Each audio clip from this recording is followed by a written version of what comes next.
Hey everyone, it's time again to recap the latest news from the solar PV industry, compiled by the American Solar Energy Society. I'm Jay Warmke with SolarPVTraining.com, and this is what's happening in the wonderful world of solar for the week of March 15th. Well, new solar power installations declined significantly in the state of Nevada last year as the Trump administration prioritized the promoting of fossil fuels and limiting the growth of renewable energy, according to an industry report released this week. Nevada ranked 27th in the United States for solar installations last year, a dramatic fall from the ranking from amongst the top 10 in 2023 and 2024, according to the report and data published by the Solar Energy Industries Association and Wood Mackenzie, an energy research firm. Nevada has leaned into solar energy in the last few years, generating nearly 1/3 of its electricity from solar thanks to an abundance of sunlight, as well as access to public lands within the state. Since 2016, the share of Nevada's in-state electricity generation from all solar sources has more than tripled. However, recent federal actions targeting clean energy could halt as many as 10 large solar and storage projects located on federal and private lands within the state, according to CEA. These projects represent nearly 95% of all planned new power within Nevada. Energy experts suggest that the global average energy storage duration must increase from an average of around 2.5 hours to about 20 hours in order to maintain grid reliability while meeting growing load demand with renewable energy sources. With this in mind, global long-term energy storage deployments rose 49% last year, exceeding 15 gigawatt hours, according to Wood Mackenzie's latest report. While most people think of energy storage in terms of batteries, compressed air energy storage actually made up 45% of storage capacity.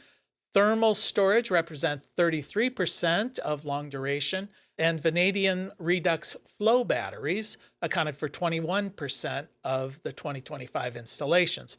Despite this impressive growth rate, long duration storage still only accounts for about 6% of all energy storage systems installed to the grid.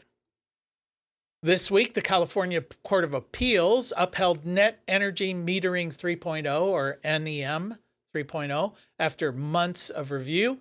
Several solar industry and environmental groups filed a lawsuit against the California Public Utilities Commission regarding NEM 3.0 back in 2023, and the California Supreme Court picked that up in 2024, and then in 2025, they bumped it back down to the Court of Appeals, saying that the Court of Appeals must revisit and reassess the changes to net metering. Well, that is now done, and the Court of Appeals has decided to just leave everything as it is. NEM 3.0 shifted net metering within California to an hourly time of use rate before compensating residential solar customers. This change was made, the commission argued, in order to encourage energy storage adoption at the residential level. However, in doing so, the energy export compensation for solar was cut by 70 to 80%. The net metering change dramatically altered the economics of installing solar within California. Rooftop solar installations dropped by approximately 80% right away. This massive slowdown in demand resulted in over 17,000 job losses, and that was approximately 22% of the state's residential solar workforce. And Virginia is about to become the second state to legalize balcony solar. 30 other states have similar bills moving through their various legislatures. The Virginia legislature passed the bill legalizing plug-in solar in a vote of 96-0, sending it to Governor Spanberger, who is expected to sign it into law. This means Virginia residents can now plug in solar devices of up to 1,200 watts. Now, utilities will not be allowed to charge any fees for these systems. They cannot require advanced approval for the installation of these systems, and they carry no liability for these devices. In other words, the customer owns the system, owns the risk, and owns the savings. Utah was the first state to pass such a law. that allowed homeowners to plug in small PV systems directly into a 120 volt wall outlet.